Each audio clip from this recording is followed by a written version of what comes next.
ಬೆಳಗ್ಗೆ ಎದ್ದೊಳೋದಕ್ಕೆ full boring ಆಗಿತ್ತು. ಆದರೂ ಬೆಳಗ್ಗೆ ಎದ್ದು ರೆಡಿ ಆದೆ. ಬಸ್ಸಲ್ಲಿ ಹೋದರೆ ಲೇಟ್ ಆಗುತ್ತಂತ ನಮ್ಮ ರಾಣಿನ ತಗೊಂಡು ಸೀದಾ ಕಾಲೇಜ್ ಹತ್ರ ಹೋದೆ. ಅಲ್ಲಿಂದ ಕ್ಯಾಂಟೀನಿಗೆ ಬಂದು ನನ್ನ ಫ್ರೆಂಡ್ಸ್ ಹತ್ರ ಮೀಟ್ ಆದೆ. ಗ್ರೌಂಡಿಗೆ ಹೋದರೆ ಏನಪ್ಪ ಇಷ್ಟೊಂದು ಜನ ಇದ್ದಾರಲ್ಲ ಅಂತ ನೋಡಿದ್ರೆ ಅಸೆಂಬ್ಲಿ ಇತ್ತು ಇವತ್ತು ಅಂತ ಇರೋಬ್ಬರ ಸ್ಟೂಡೆಂಟ್ಸ್ ಎಲ್ಲ ಗ್ರೌಂಡಲ್ಲಿ ತುಂಬಿದ್ರು. ಅಲ್ಲಿಂದ ಸೀದಾ ಕ್ಲಾಸಿಗೆ ಹೋದರೆ ಟೀಚರ್ಸೇ ಯಾರೂ ಬಂದಿರಲಿಲ್ಲ. ಆದರೂ ಅಸೈನ್ಮೆಂಟ್ ಸಬ್ಮಿಟ್ ಮಾಡೋದಿತ್ತು, ನಾನು ಮಾತ್ರ ಬರ್ತಿರ್ಲಿಲ್ಲ. ಸರ್ ಪಾಡಿಗೆ ಸರ್ ಲೆಸನ್ ಮಾಡ್ತಾ ಇದ್ರೆ ನನ್ನ ಪಾಡಿಗೆ ನಾನು ಬರಿತಾ ಕೂತ್ಕೊಂಡಿದ್ದೆ. ಎಷ್ಟು ಬರೆದ್ರೂ ಮುಗ್ದಿಲ್ಲ. ಗ್ರೌಂಡ್ಗೂ ತೊಗೊಬಂದು ಬರೆದೆ, ಕೊನೆಗೆ ಸಬ್ಮಿಟ್ ಮಾಡಿದೆ. ಅಲ್ಲಿಂದ ಮನೆಗೆ ಹೋಗೋಣ ಅಂತ ಹೊರಟ್ರೆ ಸಿನ್ ಹೇರ್ಸ್ ಜೊತೆ ಆಟ ಆಡ್ಕೊಂಡಿದ್ರು. ಈ ಕಣ್ಣಲ್ಲಿ ಇನ್ನೀ ಏನೇನ್ ನೋಡ್ಬೇಕು ಕಾಣೆ. ನಾನು ಹೆಲ್ಮೆಟ್ ಒಂದೇ ಇದೆ. ಪೊಲೀಸರ ಹತ್ರ ಹೆಂಗ್ ತಪ್ಪಿಸ್ಕೋಬೇಕಂತ ಯೋಚನೆ ಮಾಡ್ತಾ ಇದ್ರೆ ಇವ್ರು ಹಾಡಿನ ಬಗ್ಗೆ ಗೋಸಿಪ್ ಮಾಡ್ತಾ ಇದ್ರು.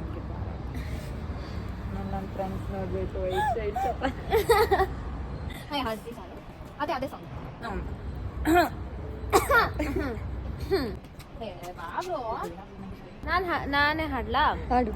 ನಿನ್ನ ಎದೆಯಲ್ಲಿ ಸಿಹಿಯಾದ ಕೋಲಾಹಲ.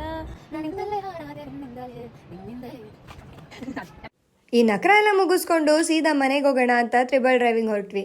ಹೆಲ್ಮೆಟ್ ಮಾತ್ರ ಒಂದೇ ಇತ್ತು, ನಮ್ಮಿಬ್ರ ಹತ್ರ ಇರಲಿಲ್ಲ. ಏನು ಅರ್ಥವೇ ಆಗ್ತಿಲ್ವೇ ಈ ಕೇಸು? ಎಳೆ ಮಗು ಆಗಿದ್ದಿದ್ರೆ ಓಕೆ, ಏನಿದು ಏನೋ ಗೊತ್ತಾಗ್ತಿಲ್ಲಪ್ಪ.